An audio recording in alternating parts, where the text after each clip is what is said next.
Welcome back. This is Emerging Truths, and my name is Larry Garnt. And today we have part 2 of the Thiaooba prophecy. If you haven't seen the first segment, I'll just give you a brief recap.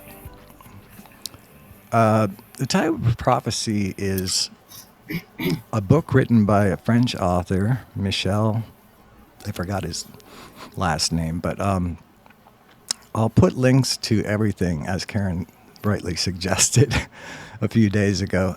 Karen is one of our other guests. We're going to have 2 guests tonight, Samuel from last episode, and Karen, who is very interested in this material and asked if she could join to make some comments and ask some questions, and I thought that would be a lot of fun. So just FYI, last night we all tried this, and because of my unawareness of this software that I'm using, it's all brand new to me.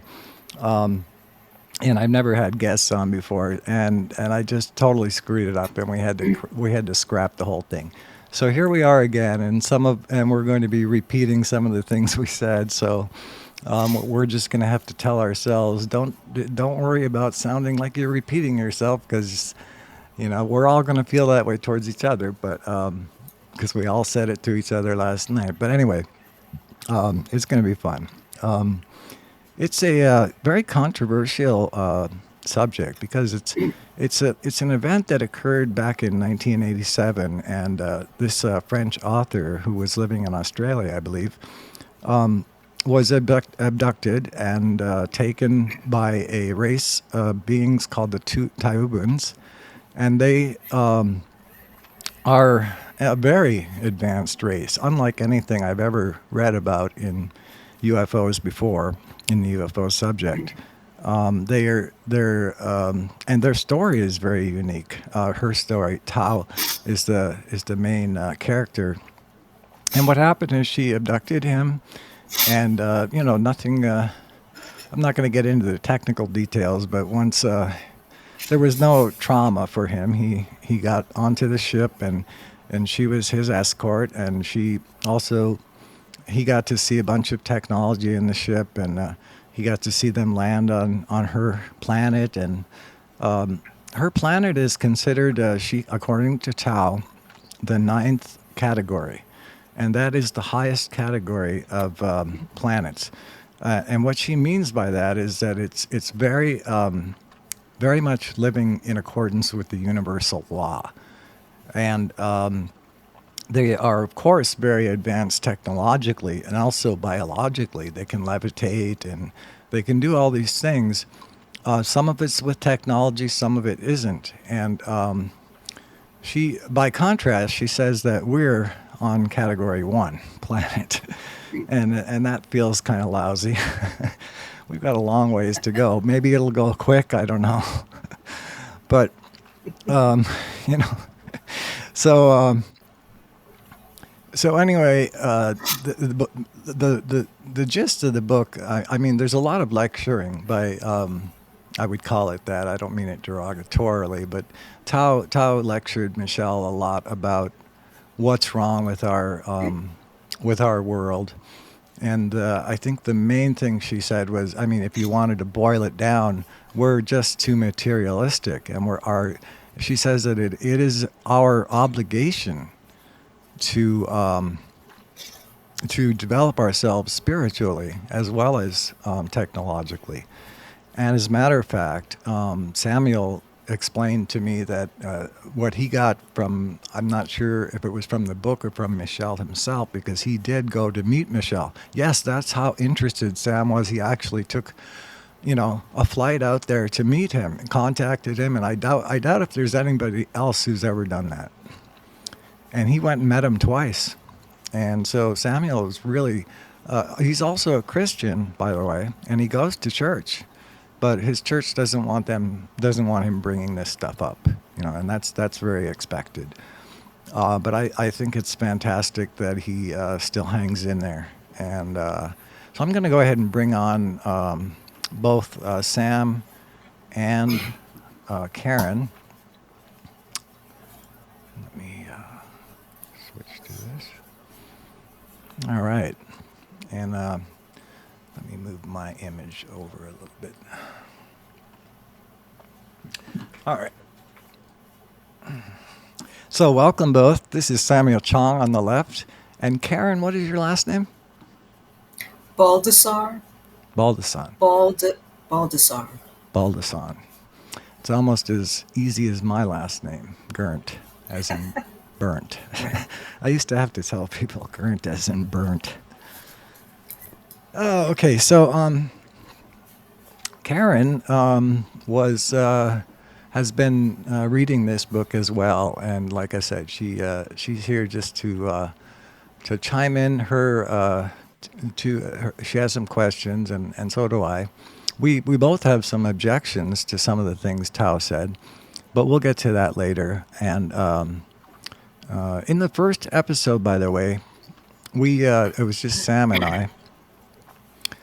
And I don't really remember exactly how much we covered. I think it was mostly a discussion between Sam and I about sort of peripheral stuff, and we didn't really get into the text too much. And then last night when we got into the text, I did too much reading. I read Sam's excellent article, which you guys are never gonna see because we scrapped that episode. But it was a great article, and I just loved it. But it had so many quotes from the Bible, and it was so long that I ended up realizing that was a mistake to try to read the whole thing. So, Sam, I'm going to put a link to your article, which you, by the way, didn't even sign, and I think that's For a reason. Pardon? For a reason. Yes, for a reason, and I know what that reason is. And that reason is that Sam takes to heart what Tao said also, which is that I think Tao says this, but Sam took to heart that when you do a good deed, if you do it anonymously, it's even more powerful. And it's a way of laying your treasure up in heaven, and I really like that. So, Sam, I will put a link to this excellent article, and I think everyone should read it. It gives you a feel for how to sort of, if you're a Christian or if you're Christian leaning, how you might be able to overlap your belief with this Thiaooba prophecy. So, Sam, if you could just give us what we're going to talk about today is Jesus, because Jesus was Tao has a lot to say about who Jesus was, and it's a rather interesting and certainly different story than I've ever heard before. Could you give us a sort of a summary of what she said about Jesus, and then maybe we'll go in and look at some of the we'll read some of the stuff that later that she actually says in the book. Yeah, sure. Before I get into that, I'd like to talk about my experiences reading the Bible. So when I read the Bible, I always had a lot of questions like, is the Bible real? It's just so fantastic, and the miracles that Jesus performed. Then I realized that Jesus only performed the miracles after the age of 30, not before. The question in my mind is that if a person can perform miracles, why only after the age of 30 that there are some documents or records of it? Why not before? And also, I heard people say that Jesus went to India, and I also learned later on from this book that there's a tomb of Jesus Christ in Shingo Village, Japan. And it makes perfect sense, the explanation in the book, that it says that Jesus and Christ are actually two beings. The Jesus born out of Virgin Mary is a person who is highly spiritual. He went to India and died in Japan, so there is a tomb of Jesus Christ in Shingo Village, Japan. The Christ, who could perform miracles after the age of 30, was actually an ET, extraterrestrial, that they shape shifted into the appearance of Jesus just to make people believe that what he taught should be considered, should be taken seriously. Because at that time, um, unless someone could perform miracles in a very unusual way, people wouldn't have believed him. Right. So that's the whole reason of making um, the event of a baby born from a Virgin Mary and into later on performing miracles while teaching spirituality and the importance of love. And also, the reason that Jesus resurrected after 3 days after he died on the cross was just to show people that there is life after death and there Mm-hmm. is resurrection and there is reincarnation. Mm-hmm.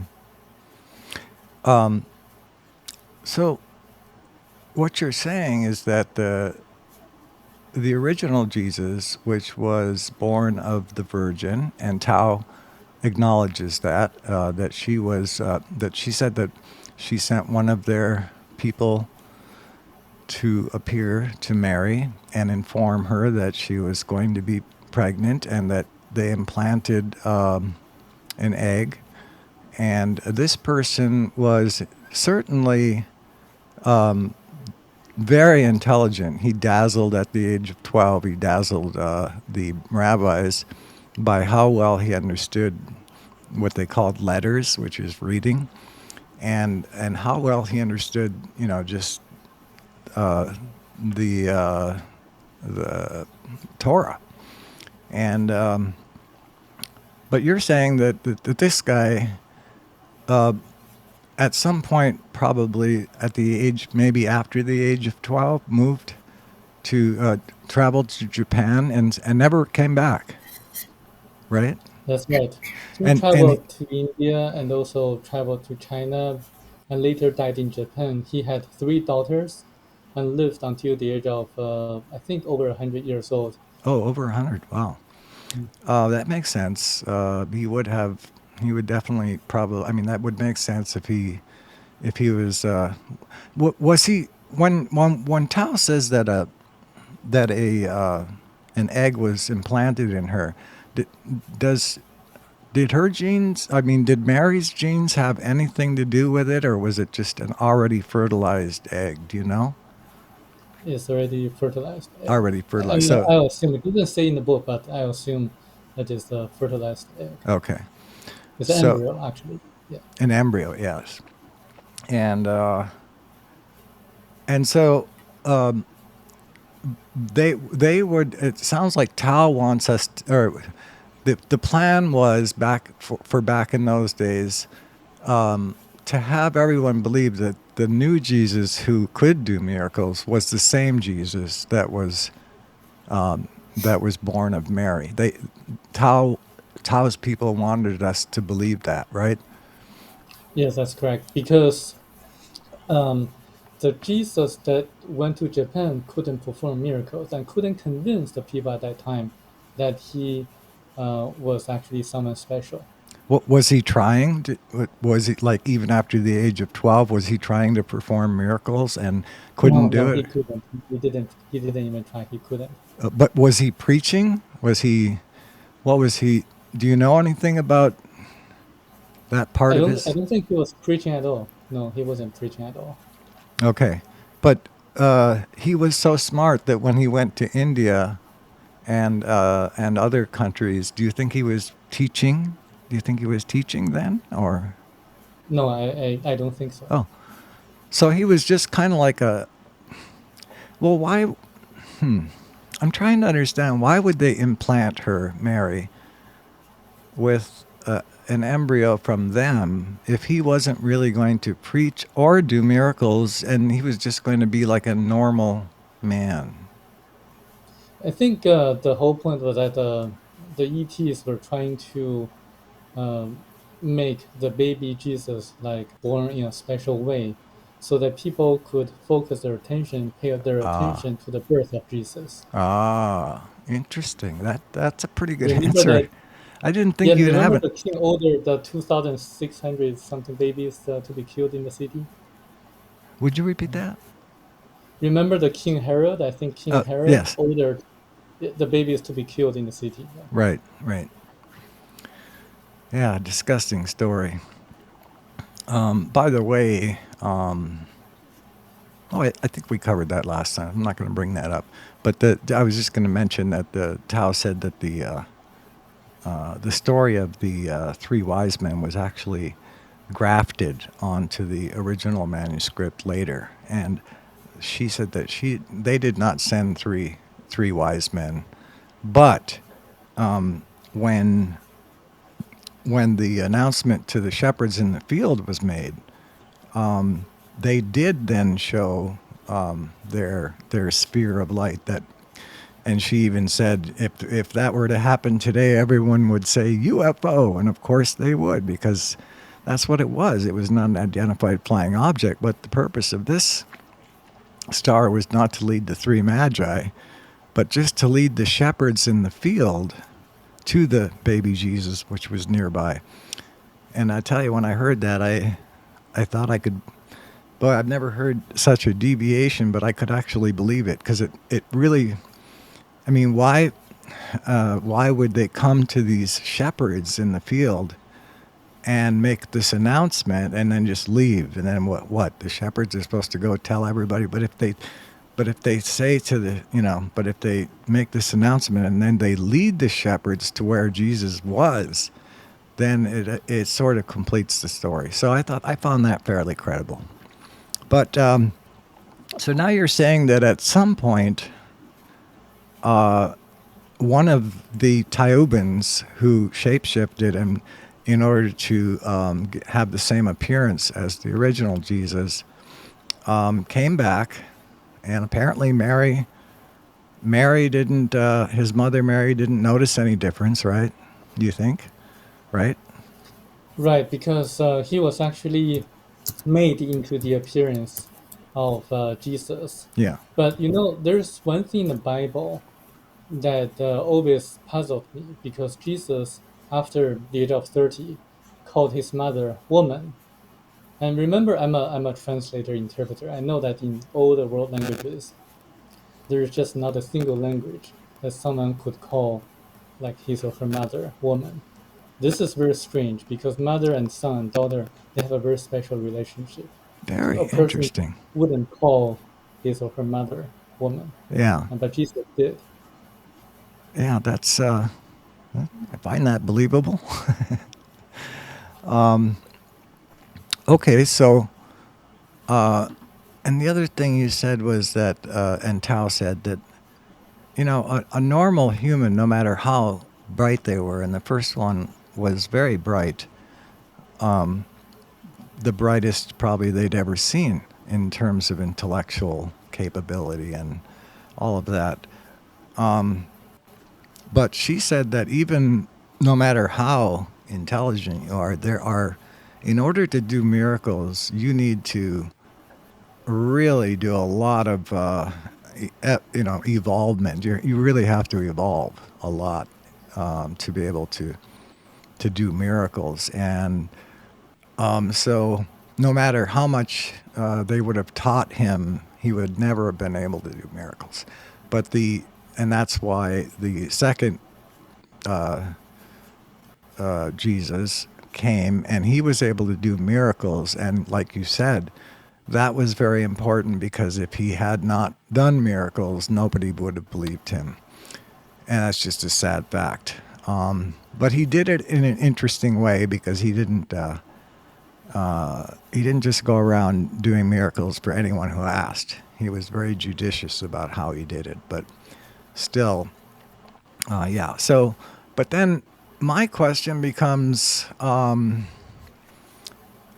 there's and I'm curious how you read this, Sam, because your understanding of the Bible, especially the New Testament, is really good. You taught me something that I don't think I'll be getting into tonight, because we don't have enough time to cover everything I want to cover. But in your article, you taught me something about a verse that I had a lot of trouble with. So I think you're pretty good on the Bible. But how do you interpret this question, which is,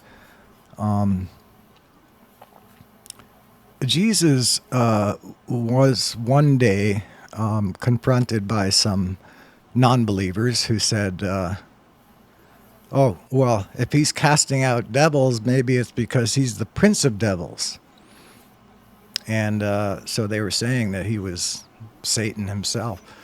Maybe that's who was doing the miracles, and really, it was a big, big insult. And and so he said to them, "You know, you can say what you want about me, the Son of Man, but if you blaspheme the Holy Spirit, you're in grave danger."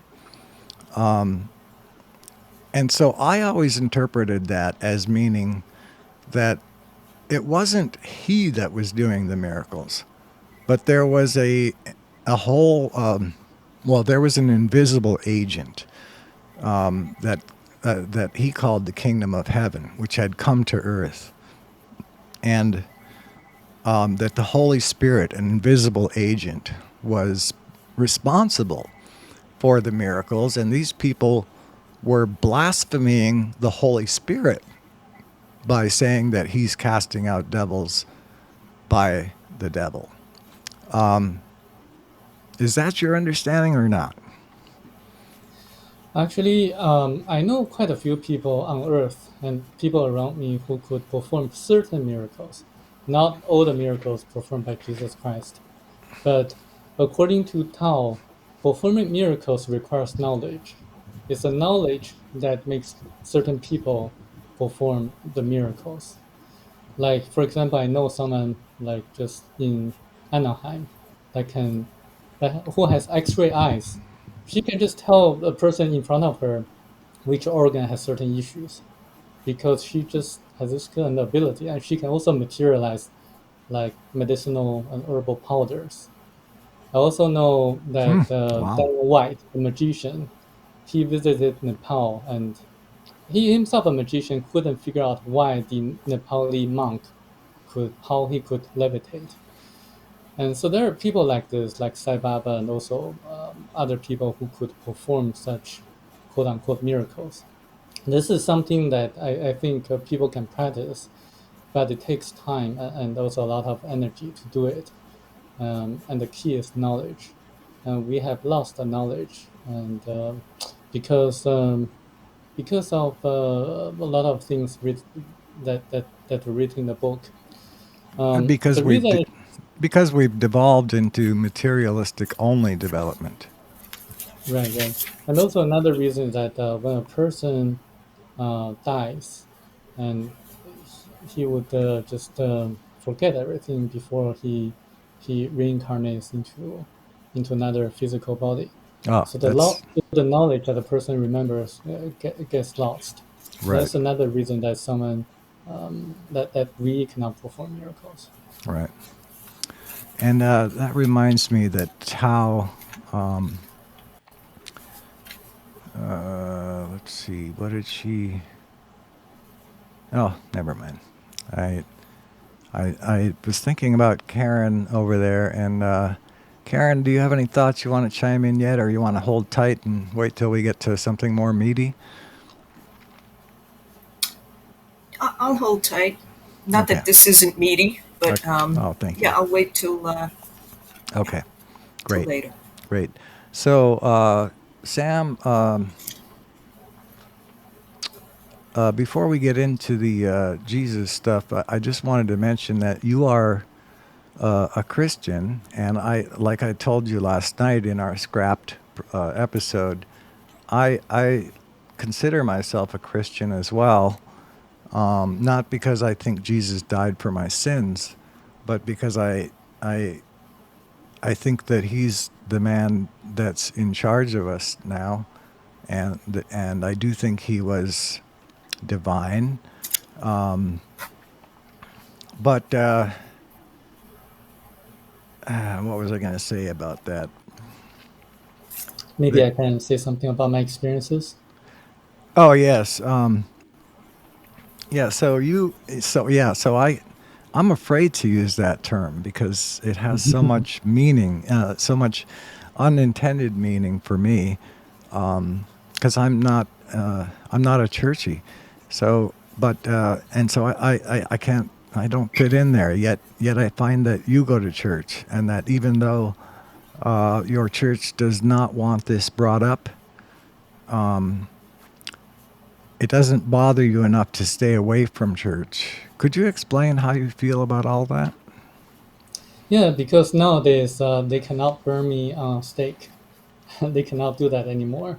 And also, supposedly the Christians are the nicest people in the world, at least on the surface. So I feel that I'm safer than a few hundred years ago to express different opinions in front of the church-going Christians.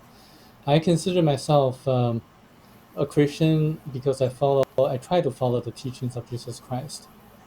But today I just went to my church and they say I'm not a Christian anymore because I don't put the Bible ahead of the other books. And Wow. so my counter say, okay, then I'm not a Christian by your definition. I'm a non-Christian. I'm a person who follows the teachings of Jesus Christ. A non-Christian who follows the teachings of Jesus Christ. Then I accept that. That's a very good way of putting that. Okay. And You the took that original, slap in the face. yeah, the original experience was that I was so impressed by the book Thiaoouba Prophecy because it really convinced me that the stories in the Bible, most of the stories in the Bible were real. And before that, before I read Thiaoouba Prophecy, I believed none of the things written in the Bible.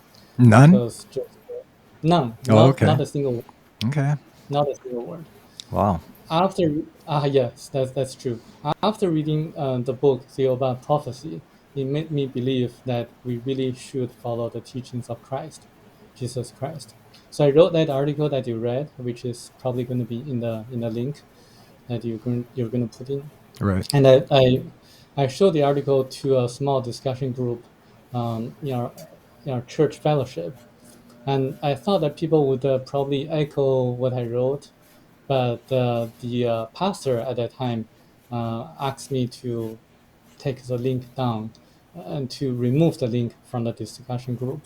I was puzzled because I thought a reasonable person would at least maybe think about it and have certain discussions on the topic. Um, and I was a little bit uneasy, and that's also like a date that's very in the proximate date of January 6th, when there was some kind of agitation in the Capitol Hills. So I was a little bit upset at that time. Um, and then I argued with the pastor saying that you promised to read the book, but you don't you didn't read the book, but you just arbitrarily just asked me to take the link down or take it off. So what about your promise? And he said, if a Buddhist person asks me to read the Buddhist texts, should I read it? And then I was very, very kind of, I would say, uneasy, maybe a little bit, felt Insulted? very, very strange. Yes, yes, about what he said about the Buddhist text, because in my mind, we should all coexist peacefully without any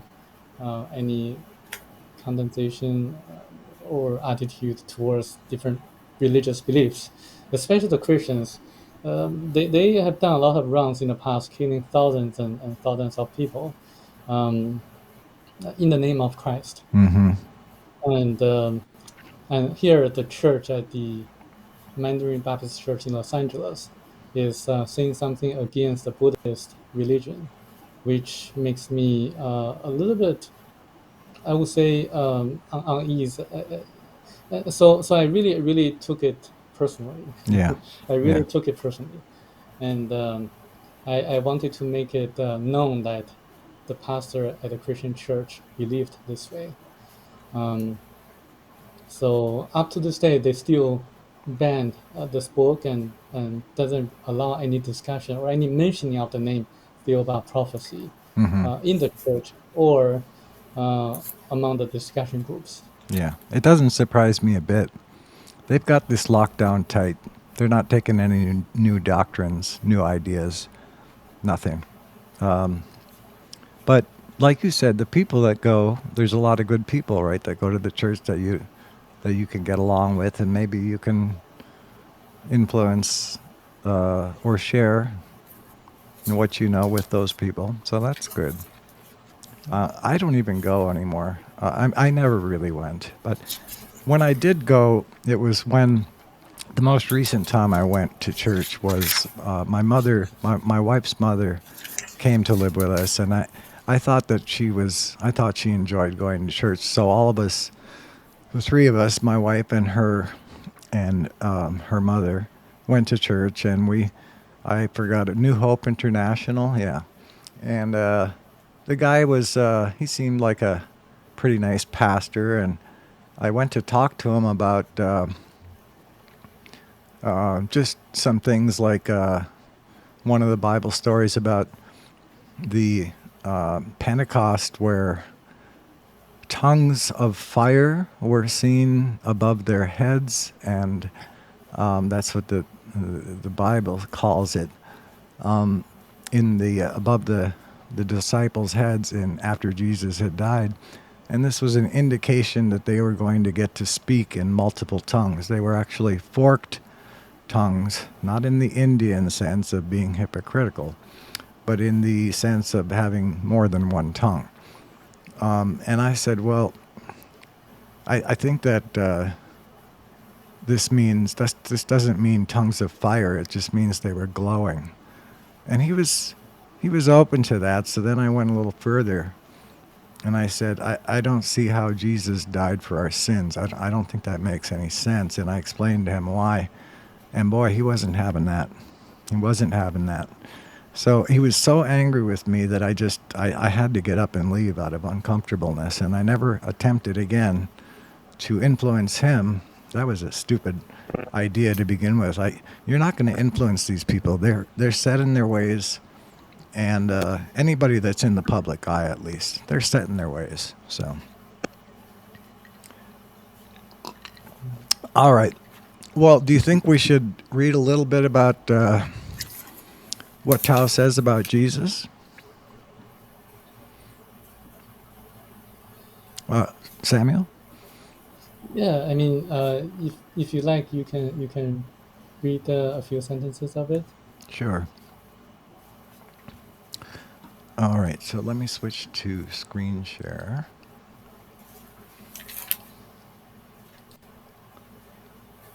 And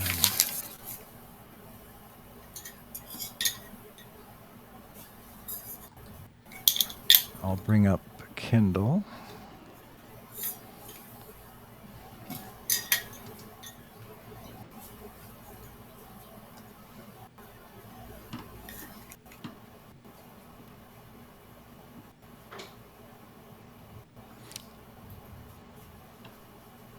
Takes a while.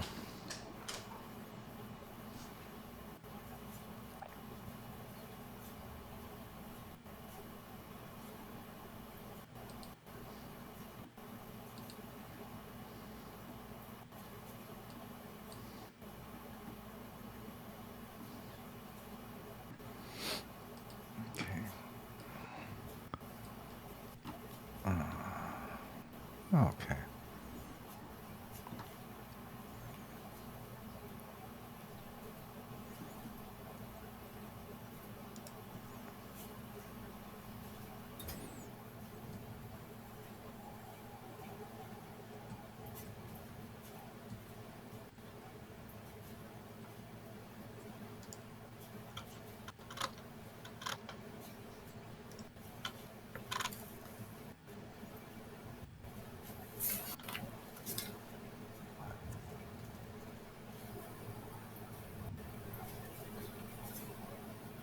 Okay.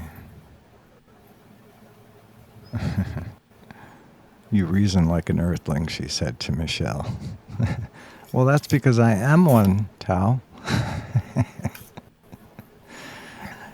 Okay. Anyway, let's see if we can find the right spot to jump in here.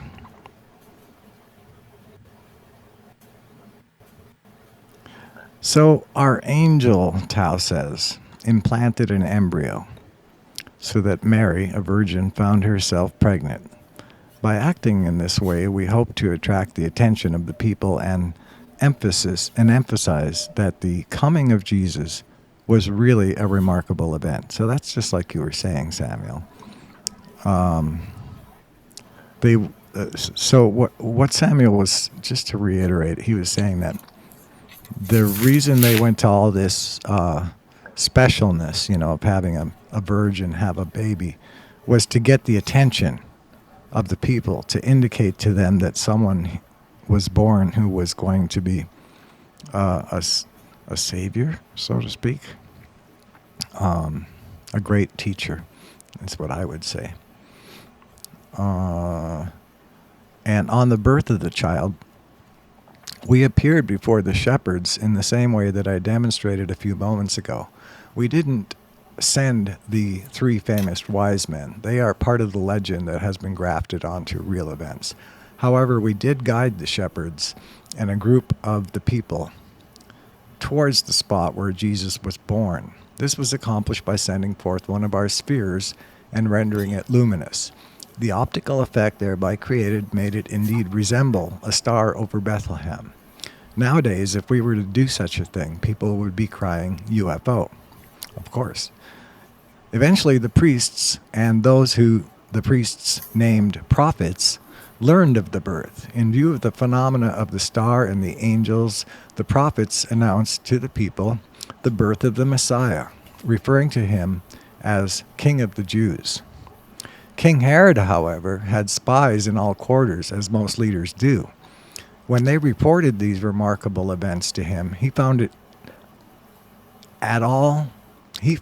all difficult to understand and became frightened. In those times, the lives of the people were worth little to their leaders, and Herod had no qualms about ordering the deaths of 2,606 babies in the region. So Tao's giving us a actual number here. While these deaths were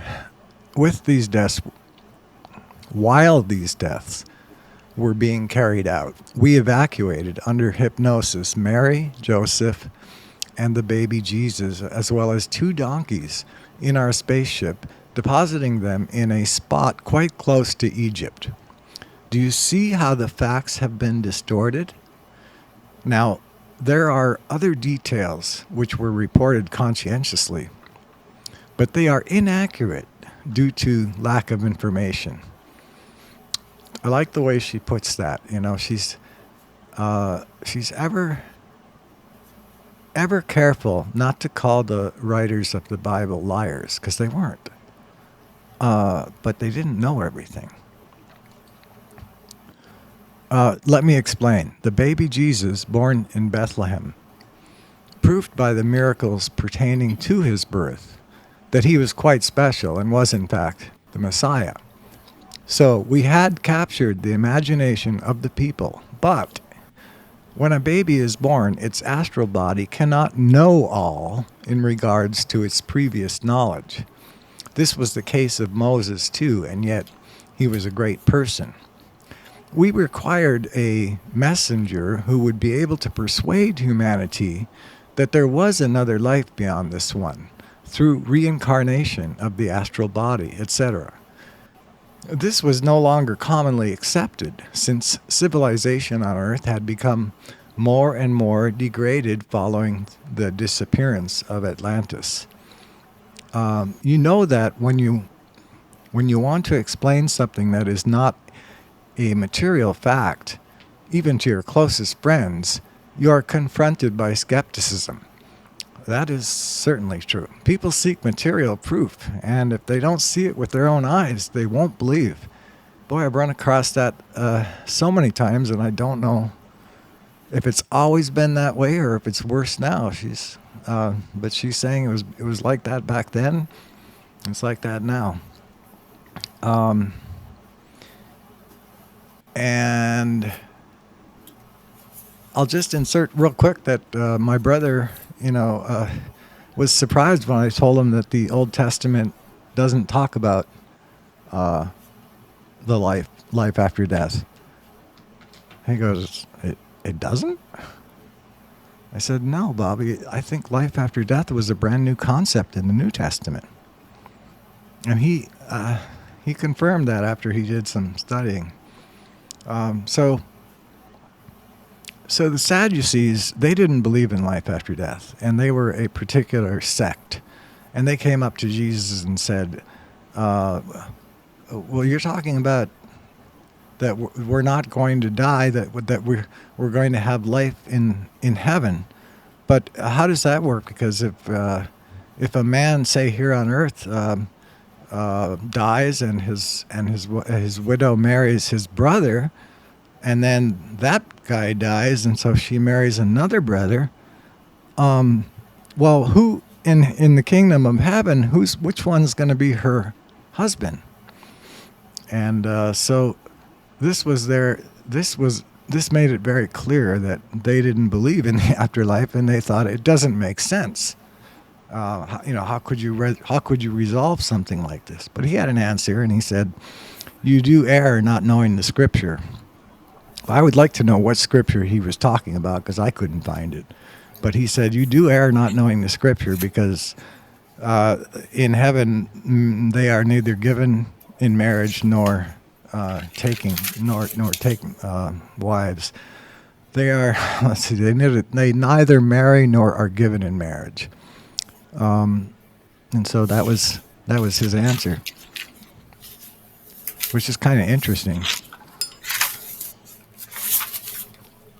Does that mean that when my wife and I die, that we're not going to be married anymore in heaven?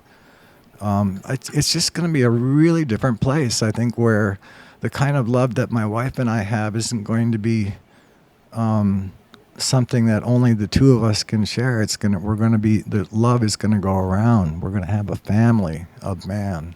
We're all going to be one family. That's what I'm hoping anyway. So anyway, back to the text about people seeking material proof. Right up here. They don't want to see it with their eyes. They won't believe. In order to transmit our message, we needed someone who behaved like an extraordinary being, like someone coming from the heavens who performed what would appear to be miracles. Such a person would be believed, and his teachings would be listened to.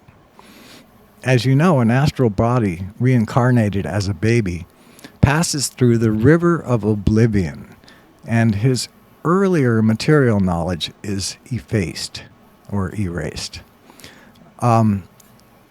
Therefore, the child born in Bethlehem would not have been able to perform miracles, even if he lived to 100 years of age. However, he was a superior being, like Moses. This is proven by the way he astonished the temple doctors at the age of 12. Like the very young people now on earth, who are called geniuses because they seem to have a calculation in their heads. She's talking about the savants. Jesus was a human being inhabited by a highly evolved astral body. And yet, even if he had studied in the very advanced schools on earth, among the Nagas, for example, he could never have acquired the knowledge to revive the dead or cure the sick. I know that on earth there are people who believe that from the age of 12 until his return to Judea, Jesus studied in the monasteries of India and Tibet. This is how they try to explain the gap that exists in the Bible, when Jesus simply disappeared from Bethlehem. He left his parents' home at the age of 14, accompanied by his 12-year-old brother Uriki. He traveled to Burma, India, China, and Japan. His brother accompanied Jesus everywhere until Uriki was accidentally killed in China. Jesus took a lock of Uriki's hair with him, for he loved him very much. Jesus was 50 years of age when he arrived in Japan, where he married, had 3 daughters, and finally died, blah, blah, blah. So that's the story of the first Jesus. But let's go back to our precise mission in this regard. The only messenger we could send to earth had to be one of us. The Christ who died on the cross in Jerusalem was called Ariach.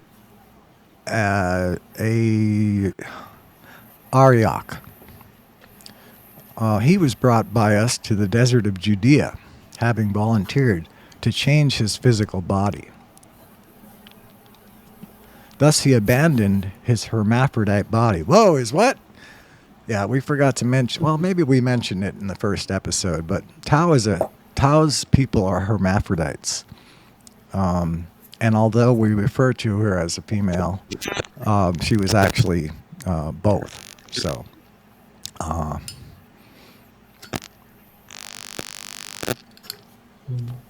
so that's that. Yes, Samuel, did you want to say something? Yes, I was thinking. I know Karen has to leave at about a few minutes. Maybe we can discuss about the controversial issues on which I think we talked about the homosexual comment. Oh, sure. Do you think like we're making the same mistake we made last night, like we're reading too much?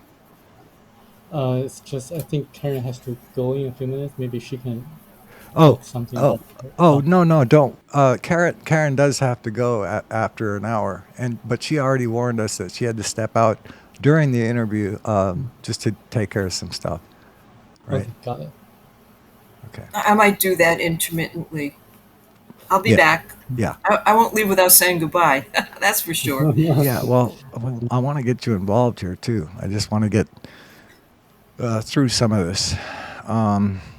May I ask a question about this? Yes, please. Why? Has anyone asked a question why he ended up in Japan? Why Japan? I mean, we all have free will and we can do whatever we wanted. So I think the reason he went to Japan was that he wanted to go to Japan at that time. And there was no explanation. It's just, I think, his free will. Okay. Okay. Yeah, let's get back to this. You know, for Go me, ahead. there's an interesting correlation there because as a Buddhist, Buddhism traveled from India to China and then eventually to Japan. It did follow a route like that. And it just, when you mentioned Japan, and I had never heard of the fact that Jesus went to Japan, it just piqued my curiosity. Yeah, I could see That's why. why I asked. Yeah. Interesting.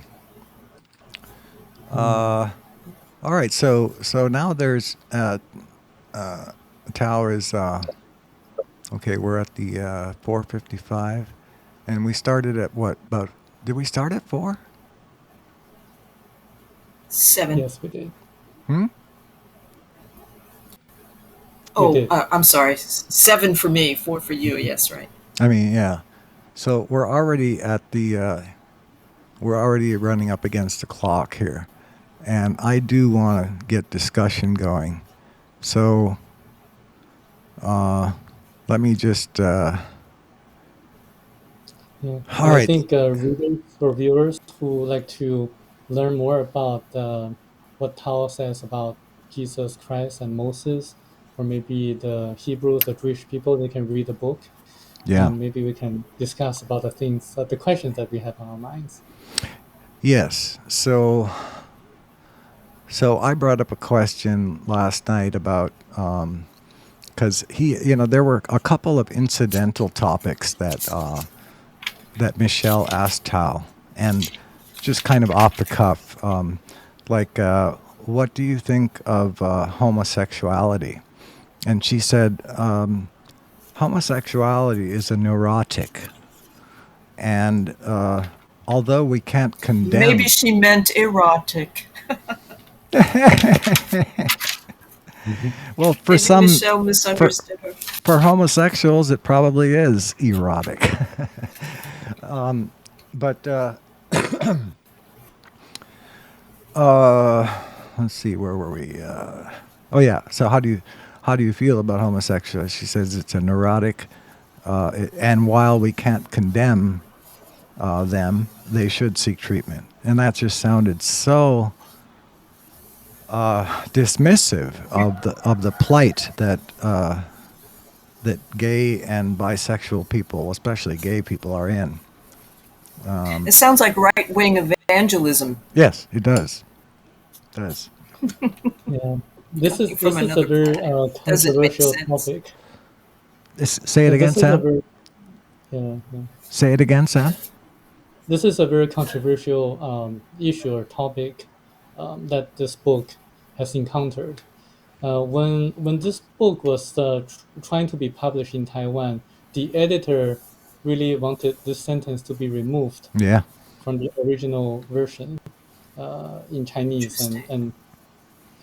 and it really caused a lot of discussions and also uh, heated discussions among the people who read this portion of the book. My Yeah. take is that we just don't know a lot of things as of now. There are a lot of verifiable facts in the book that can be proven nowadays, such as how they disinfected Michel when he entered into the spaceship using yellow and blue light. I did a research on blue light. The blue light has now been proven to have the effects of disinfections. It kills viruses and germs. And also, there are other verifiable facts such as the disappearing needles in the space. And I looked it up. It's Project Westford, the U.S. government did send a lot of millions of needles into space, and they disappeared.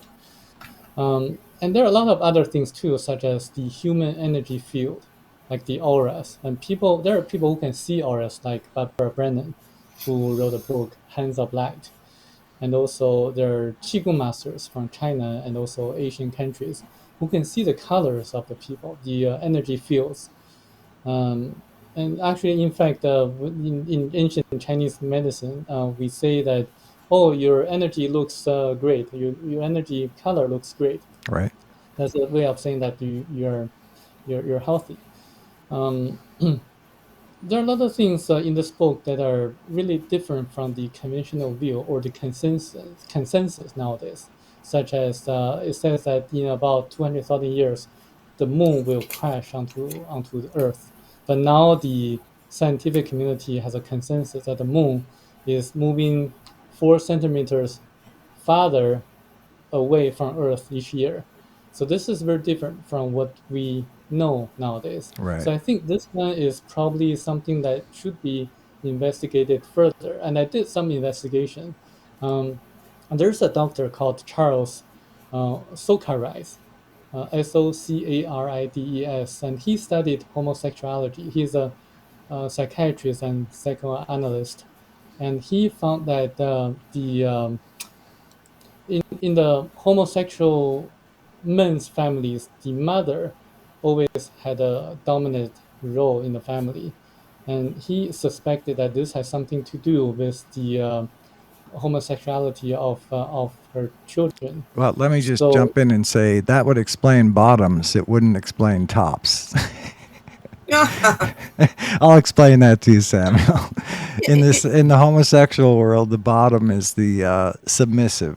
Uh, if I hope I'm saying that correctly, and it's just a term to sort of mean like the wife, the submissive one, and then there's the submissive one would certainly match up with what you're saying. But then if the mother was dominant and you got a aggressive top homosexual guy, and they don't act feminine or motherly at all,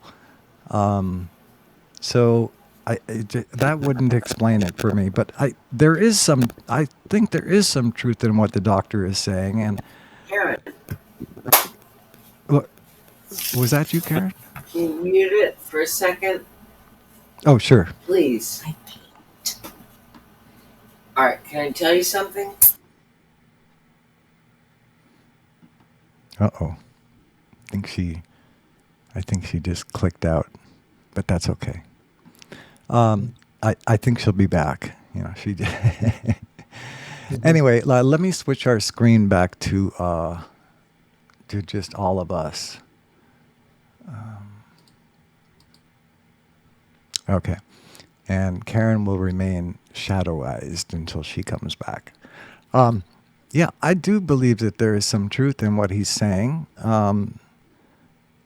So, like you said, I really like your attitude about you don't take a defensive position and you don't try to defend Tao. You just try to take what she said under your advisement and consider it. And I like that.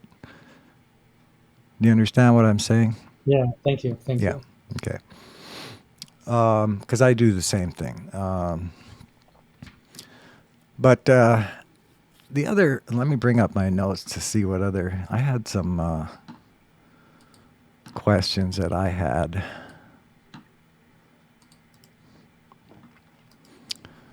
Oh, yeah. By the way, Prometheus, the movie. Did you see the movie Prometheus, Samuel? Yes, yes, I've seen that. Yes. Did you hear about the? I don't know if you heard this. I doubt if many people heard this, but Scott Ridley, the director, not a particularly religious man, but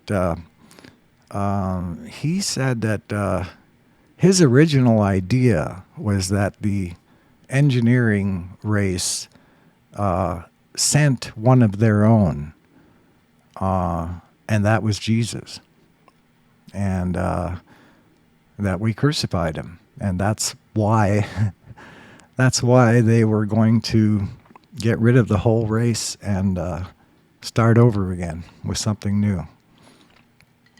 It's So just totally a science fiction, a fantasy. yes, but I think the thing that struck me there was that parallel that we, the Christians will try to say that Jesus' death on the cross was the whole point of him coming here, to pay for sins, and Prometheus is just saying, hey, no, that wasn't the point. The point was to send a teacher to Earth. There she is. Come on back. I'll assign you to... yeah, there we go. Yeah. Oh, you're back. Okay, good. Sorry Welcome back. about that. No problem. So I was just telling Samuel that in the movie Prometheus, did you see that movie, Karen? Prometheus? Yeah, it's a sci-fi. It's Long like time ago. it's a Long take. time. Well, it's not that been around that long. About 3-4 years ago. Oh, I'm thinking of something else then. So no, go ahead. Do you remember the Alien movies? Alien 1, Alien 2. Aliens was the second one, and then Alien Covenant and Alien this and that. Well, the most recent one was called Prometheus, and it was all about the originating race that created human beings, and the archaeologists found a way to go to. They located where they think the planet was for these originating. They called them engineers, and so they went there, and they found out that actually these beings were not very friendly. They wanted to destroy us all. And why? Well, it turns out that 2,000 years ago they sent one of their own kind to try to make man a better race, and they just crucified him. And so, they decided that humans weren't worthy of living. So that was Ridley Scott's original idea. He actually took that out of the script and just left some very cryptic references to it. But he did mention it in an interview, and I bring it up because I've often felt that this announcement that Jesus was born and everything was going to be great. Well, that just never panned out. So I kind of feel like somebody sent a great teacher and we crucified him. And end of story. I mean, so that's kind of how I feel about things. Karen, we both, you and I, had some objections. I brought up the homosexual one. I think we also she also was asked about abortion, and she said, "Well, is abortion natural?" Because she's all about the natural universal law, and he said no. And I'm not But sure what? that But I what? yeah, I'm not See, sure that you was the see, right answer. the objection I have is this natural universal law. I mean, this universal law is brought up, but it's not described. No one says what it is. What is this universal law that they're talking about? There's all kinds of laws in the universe. There's a Hmm. law of gravity. I mean, so I feel like you can't just throw that at me without explaining what is it. And The, and and Um, I mean, without knowing what this universal law is, and how can I agree that one thing is natural and one thing is not natural? yeah, before I throw it to Who Samuel, who decides that? In other words, who decides that? before I throw it to you, Samuel, that question, I just want to interject that one thing that I do remember and I was struck by was that she said that these laws are not laws like that you would write in a book. They are laws that are as sure as the law of gravity and as immutable as the law of gravity or the law of physics. It's just that we're not aware of all of these laws yet. But go ahead and explain how could she say that it's not natural? According to what is that not natural? right. It's a very interesting topic and again, a very controversial one. I think universal law is the law that human beings, the existence of human beings is to develop spiritually. And this is a very, very immutable universal law. And by aborting a baby, Tao is indicating that it is like kind of not a natural process, because a natural process you would allow the child to be born and then to take the life challenges of whatever the child brings you, and how you react to the challenges is the key. And this is a lesson to be learned in life in order to grow spiritually. And my personal experience is that as an interpreter, I interpreted for that woman who has this kind of psychic abilities. Hmm. She can communicate to ghosts, and she can materialize herbal powders. And after she scans the patient or the person physically, she would call the spirits out and to see if that person has angel guardians or maybe some kind of spirits that haven't gone away. One type of spirits that hasn't gone away among the women or sometimes the men is the unborn baby spirit. So she could see the unborn baby spirit of that person, and she would ask that person, "By the way, did you have any abortion or miscarriages?" Or, like I see unborn baby that's like a girl or sometimes a boy or maybe sometimes a few of them, like, and then the person would answer affirmatively, yes, I did have an abortion or something like that. So that's verifiable. That's something that couldn't have been made up. But So what if she she had a said miscarriage? Would the would the psychic see that too? yes, she would see that. Okay. So, Why would And the she, energy of that? Why would the energy of that being, in this case a baby, be static? Our energy isn't static. It wouldn't stay with the mother. I don't understand. She's seeing mhm. this with the mother, or you're saying she's psychic and she knew she had an abortion? But you said she saw the baby's spirit. she saw the baby unborn baby spirit, and this is Okay.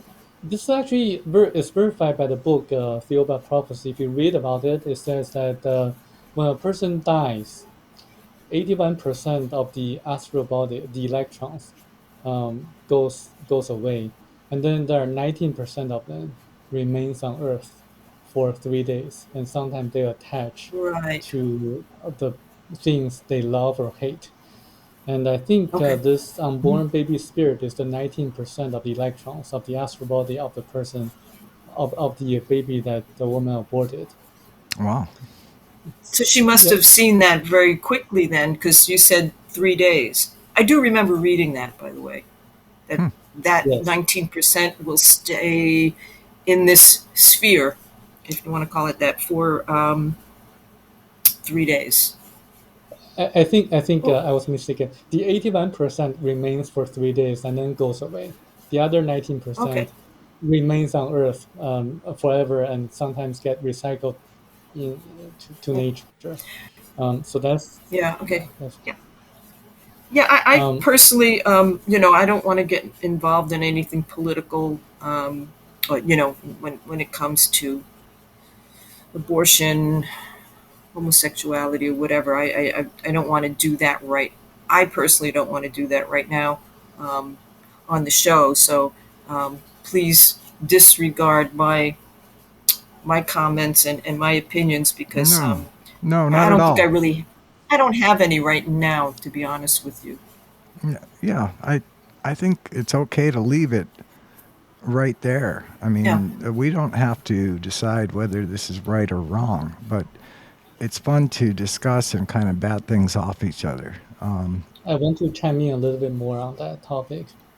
My personal opinion is that abortion is actually a woman's right, but before making that decision, she would have to know the consequences, like what's written in the book and what I personally experienced with that psychic woman in Sure, Anaheim. sure.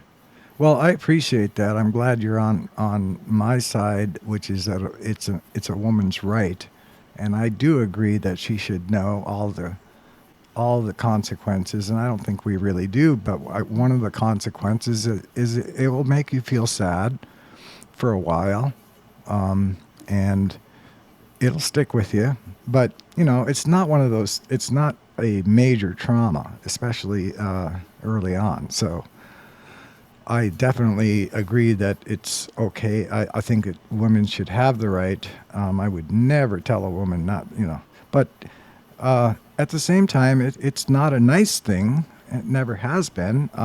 It's not a nice thing for the mother. Let's put it that way. I'm not really concerned about the baby. I mean, I'm just that way. I don't.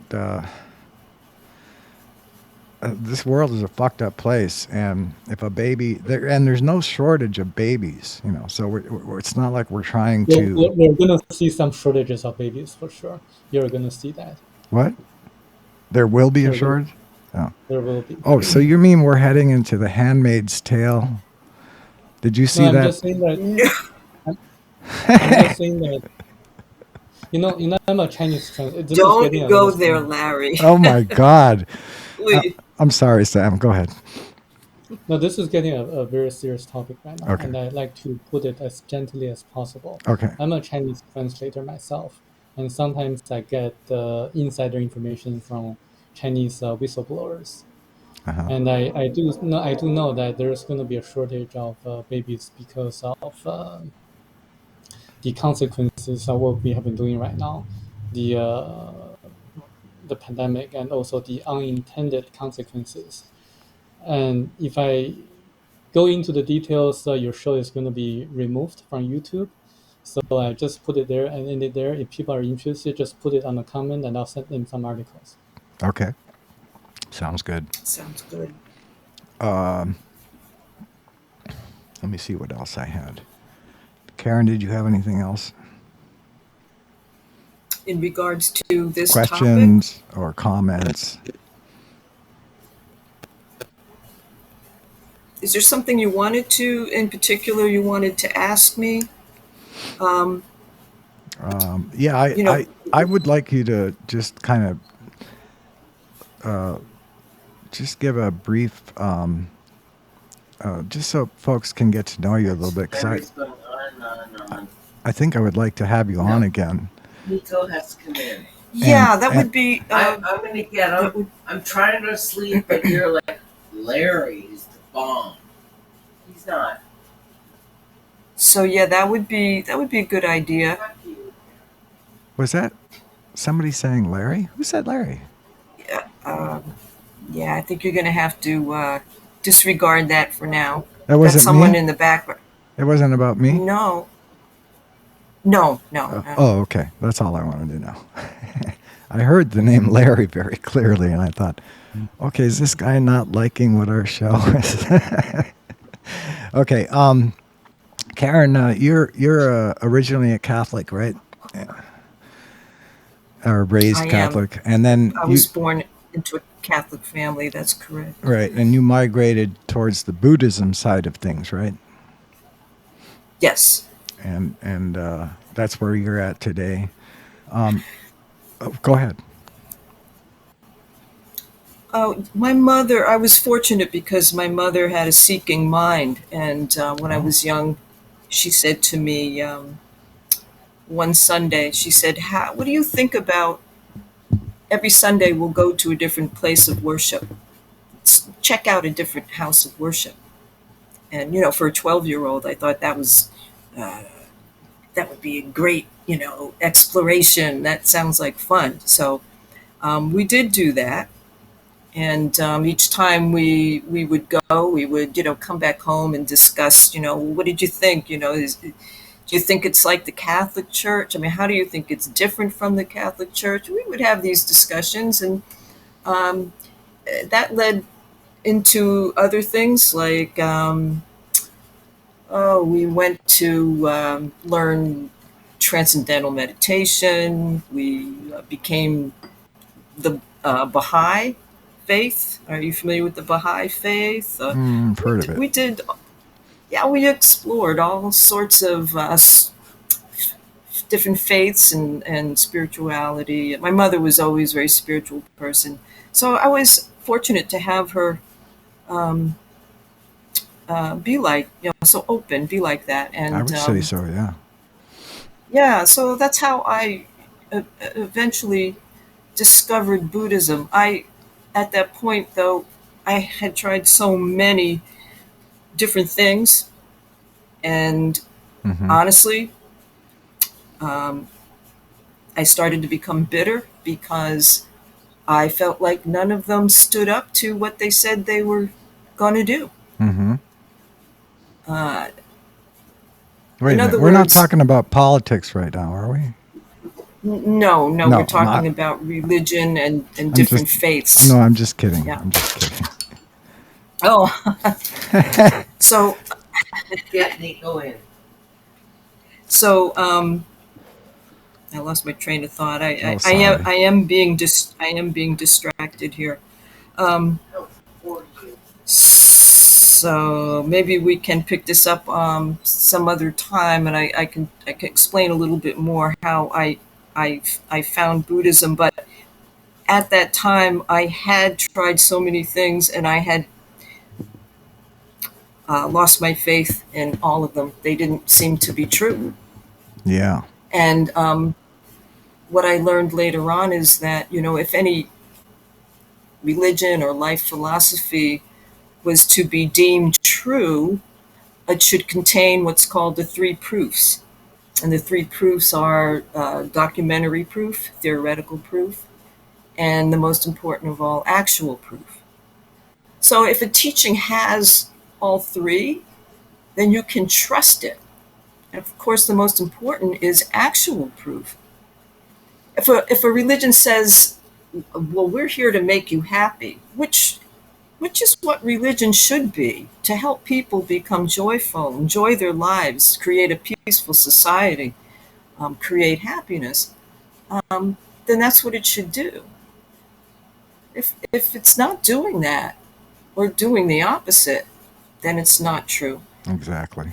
And I didn't have to go far to find that. I didn't have to be convinced. So I could find this out myself very easily, and I did. I've had family members who were, even abused by certain religious beliefs, which I won't get into. But Happens the a point lot. is, yeah, the point is I just left it all behind. And then, one day I met this person, an artist who I thought was eccentric, and she wanted to talk to me about Buddhism.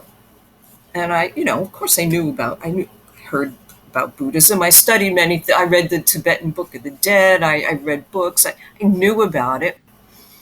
Um, but she said, "Well, I want to. I need to tell you one thing before I leave." I was giving her a ride home.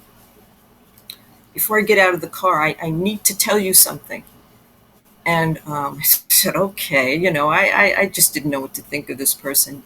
I'll be honest with you. Hmm. I had I had my doubts. And she said, "I want to tell you about," and this is where the law of the universe comes up, and why I was so interested in the Thiaoouba prophecy, because it was mentioned, not in the same way it's mentioned in Buddhism, but it's mentioned. And how Hmm. many laws of the universe can there be? All right. There are different laws within the universe.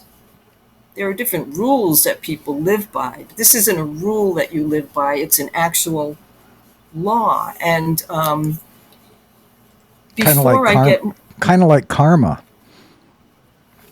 ah, well, that is part of it. And before I even go further with that, I quote Nikola Tesla, Hmm. because he said, "If you want to find the secrets of the universe, think in terms of energy, frequency, and vibration." I just read that the other day. And okay, and that's exactly what this person was trying to tell me. This particular law, she called and she wrote it down for me. It's called Nam Myoho Renge Kyo. Those are the words, and I said, "What? What is that? And why are those words special? Why not refrigerator, refrigerator? I mean, why do I need to say these words?" And she said, "Well, it's an invocation, and when you invoke this, it creates a vibration, a frequency." Ah. I said, "Okay." I still didn't believe her. I still thought she was quirky, and I didn't know whether to believe her or not.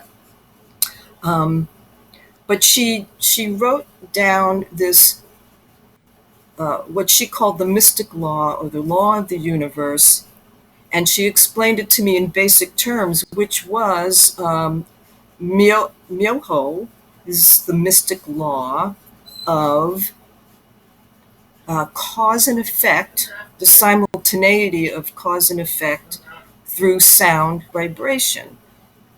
And Nam, which is the prefix, means to fuse your life with the mystic law of cause and effect through sound and vibration. I had a little trouble understanding the simultaneity of cause and effect, because I knew that when you made a cause, you get an effect later. You know, Later. Yeah. yeah, I couldn't quite grasp the simultaneity of it, and maybe that's something the human mind does have, problem grasping. But she said, well, that was taken from the lotus flower, because the lotus flower is the only flower that blooms and seeds simultaneously, which I didn't know, so I learned something. But it comes from that. It does come from nature, things that actually do happen in nature. And physicists know today, um, they can explain in mathematical terms the simultaneity of cause and effect. Oh They wow. do it in the Hadron Collider all the time, you know.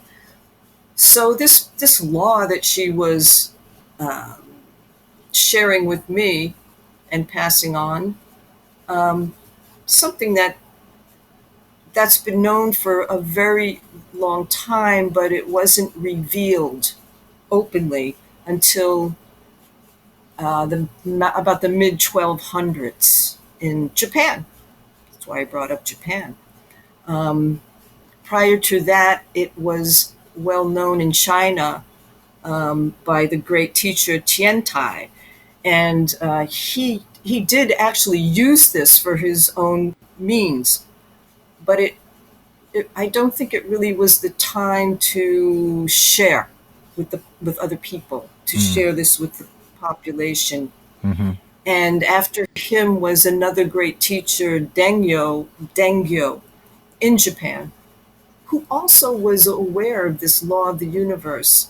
And he also, too, invoked it for his own practice, but didn't share it among the population.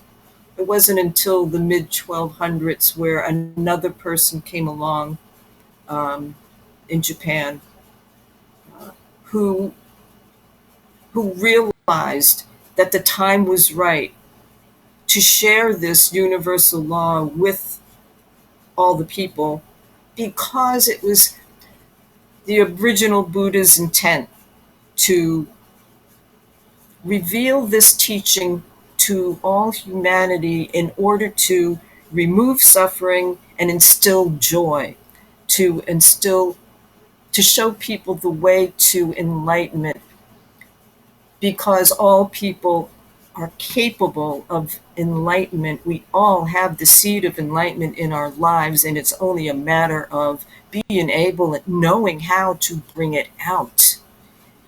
And my friend there, my eccentric artistic friend, artistic, not autistic, um, she explained that, yeah, she explained that this cause and effect, the renge part of this invocation or this chanting, um, is karma.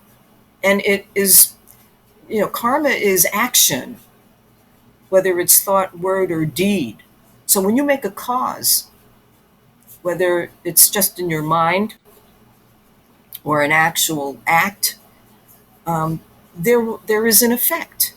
Mm. Sometimes it's immediate, sometimes it's far, far down the road. But that's another subject that takes a long time to describe in completion. But she said, if you chant this law of this universal law, you can actually change your karma as well. You know, all of these things I just didn't believe. At the time I just thought it was fantastical. Right. Um, and she said, "Well, you don't know what an apple tastes like until you take a bite." She says, "I could sit here and explain to you Yeah. what an apple tastes like to me, but you won't know until you take a bite. So you can try it. Try it for yourself." And I was like, "Oh yeah, yeah, okay." I thought she was some kind of crazy hippie, and but the funny thing is, I guess I had never lost my seeking mind, because on the way Hmm. home, I kind of secretly was trying to say it, to myself as I was driving home behind the wheel, chanting these crazy words. And Dinner's Secretly. ready. yeah, and Dinner's I did ready. eventually realize that what she said actually did have an impact on my life and was very powerful and moved me from something moved deep within my own life to the point where I knew that it worked. Whatever she said More than a about half an it hour. actually worked, and so I was able to start utilizing it in my life, and continue to do so Rice, carrots, over stop. 40 years later. Well, who would do something for 40 years if Dinner. they didn't get any benefit from it? Also, So yeah, that's a testament.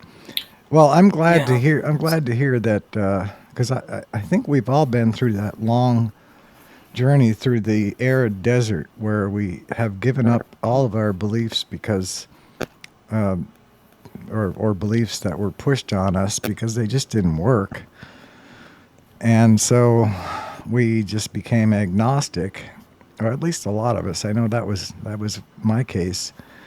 And I never lost the desire to know more about spiritual things, but I knew for sure that I wasn't going to find it in the church. And I really put it on hold until, like I told you last night, that story I'm not going to repeat, but I ended up in a situation where I had lost everything, and I had nothing but a Bible and a roof over my head. Started reading the Bible, not to get saved, but reading it because something was prodding me to read it, and I kind of became reacquainted with Christianity, but with the ancient alien theory in mind, and that's where I'm at now. So what the ancient alien theory did for me was it made me believe that the Bible was real, and it wasn't a made up story. And Tao pretty much confirms that here. I like that about this Thiaooba prophecy. But I do too. once you think that it's not so much made up bullshit, but it's actually just their honest recordings of what they saw. And if you can learn how to divorce yourself from, in the New Testament, from the opinions offered by people like Paul, and just stick with what Jesus said, I found that I was kind of like reinvigorated, like, hey, I'm kind of a Christian now. I mean, I'm not the kind that's in the church, but I really love Jesus, and not because he died for my sins, but because he was a great man, and he had something to say that holds true to this. It's very hard to practice, but love your enemy. And Yes. this is a really messed up world. I'll say in closing, and we need something like this. But as Tao said, we have reverted back to worse than the days that were when Jesus was here. I mean, it's been 2,000 years. There was some correction that he introduced, but it was all lost later, 300 years later, after they began, changing the message with the excluding books and reinterpreting things. I mean, like I said to Samuel in our first episode, Christianity was never really fully understood well, especially this thing about dying on the cross, because for the first 1,000 years, the Christians believed that the payment that Jesus made on the cross was to the devil. And it's called ransom theory. And they all believed it because it actually makes more sense than the current theory. But I don't like either one of them. But it just goes to show you how the truth was not easy to come by, even with the testimony of Jesus. But there was so much in there in his testimony that I'm really encouraged, and of course not just by the Bible, but by Sam brought up a medium that he is aware of. I brought up a medium that I was aware of that has made it no doubt that there is life after death. And that was the whole point, wasn't it, Sam, of the crucifixion, was to have a very visible certification of death. That, in fact, it was certified by the spear being poked into his side to ensure that he was dead. So everybody knew he was dead. And that's, I think, why it had to be crucifixion. It didn't have to be, but he had a father. Jesus had a tough father. His father, he asked him, "Take this cup from me," and his father didn't. This was the plan. Go through it. Okay, why does it have to be crucifixion though? Well, because it's very public, and everybody will know you're dead, and then when we resurrect you, they'll take notice, and that's indeed what happened. So, I found myself, I'm a Christian now, but I'm not your average Christian. So that's why I'm open to things like this with the Thiaooba prophecy, and I do see a lot of truth in here. I don't think she was ever lying. it's just very hard to it's very hard to say, oh, this is the truth. I'm not going to say that, but I'm not going to say it's not the truth, because I don't see anything in here that makes it a glaring example of propaganda. It wasn't propaganda. So, Samuel, I have to thank you for bringing the Thiaouba prophecy to me and to my attention. And I hope to have you back in about maybe 3 or 4 months to talk about it again. Maybe we'll have some more specific, things to talk about. And I really consider you a friend now, Samuel. And I hope we can stay in touch. And I wish you the best. And I hope you can retire very soon, because I'm retired and I love it. Okay. All right. Thank you. All right, Thank you. Samuel, and I'll say goodbye to Karen posthumously, because she had to step away. But Karen, it was just a delight to have you on again. And let me go ahead and close with the usual music here. Not the air horn.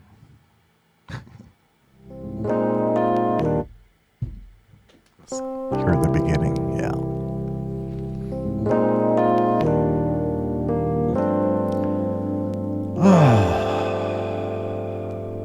Music from 1986.